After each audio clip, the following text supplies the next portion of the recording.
مرزا صاحب، اللہ تعالیٰ آپ کو جزائے خیر دے دنیا میں اور آخرت میں، وہ والی جزا مجھے دے جس کی وجہ سے میں آپ سے یہ بات کرنے لگا ہوں کہ آپ نے میرے سارے گناہوں کا بوجھ اٹھا لیا. میں نے آپ کو پھولوں کا گلدستہ صرف اس لیے نہیں بھیجا تھا کہ آپ کو اس بات کی یاد دہانی کرائی جائے. میں نے اصلی پھول اس لیے بھیجے تھے کہ اس کی خوشبو آپ کو پتہ چلے دیٹ ریپرزینٹ سم تھنگ. یہ عام لبرلز جو ہے نا، ان کو اسلام کا پتہ نہیں ہوتا. یہ جب دیندار بندہ جو یہ کلیم کرتا ہو کہ اللہ رسول کی باتیں کرتا ہے، وہ جب تہمت کا حصہ بنتا ہے نا، تب مجھے جو ہے نا تشویش ہوتی ہے کہ یہ کیا ہوا ہے. وہی نفسیات، اگر لو انفیریئر سائیکالوجی کی نفسیات جس مرضی پیڈسٹل کے اوپر جائیں گی اس کو انفیریئر کر دیں گی. یہ بڑا مسئلہ ہوتا ہے. انہوں نے بھائی صاحب نے بتایا نہیں. میں نے سورہ حجرات کی آیت 7 بھیجی تھی تاکہ آپ کو اللہ کا ڈر ہو. پھر انہوں نے ہمارے ایک مشترکہ دوست ہیں ان کو بتایا بھی کہ اگر یہ ساحل صاحب اس کی تردید کر دینا تو میں سریعام اپالوجی کرواؤں گا بھی اور کروں گا بھی. تو مجھے تو پہلے شک تھا. بہرحال انہوں نے پھر اس کے بعد جب میں نے پوری تردید کر دی تو اس کے بعد ویڈیو بنا دی کہ نہیں ہم تو پہلے ہی سچ مانتے ہیں. تو میں آپ کے سوال کے توسط سے تمام ان لوگوں کو بتاتا ہوں کہ اگر ایک بندے نے ایک لڑکی سے شادی کی ہوئی ہو آپ کے خیال سے اور آپ نے کہا شادی کی ہوئی ہے تو آپ نکاح نامہ پروڈیوس کریں گے.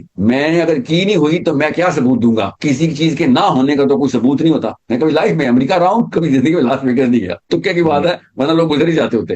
مگر ایک بندہ کہہ رہا ہے کہ تو گیا تو بیٹا تو پروو کر. میں نے اس لڑکی سے شادی کی ہے تو بیٹا آپ پروو کریں میں نے شادی کی ہے. الزام جو لگائے گا برڈن آف پروف اس کے پاس ہوگا. میں پبلک سیشن کے پیسے لیتا ہوں، آپ بتائیں میرے بینک اکاؤنٹ میں پیسے آئے آپ کو دکھانا پڑے گا. میں تو کہہ رہا ہوں میں نہیں لیتا. ایک ایک چیز کے اوپر ایک چیز کی عدم موجودگی کے لیے اس کو آپ ثبوت دیں کہ آپ چاند میں نہیں گئے. بھائی میں کیسے ثبوت دوں؟ آپ ثبوت دیں کہ میں چاند پہ گیا ہوں. آپ الزام لگا رہے میں چاند پہ گیا ہوں. میری فوٹو دکھاؤ چاند پہ. Why are you telling me to prove it when I am denying every thing?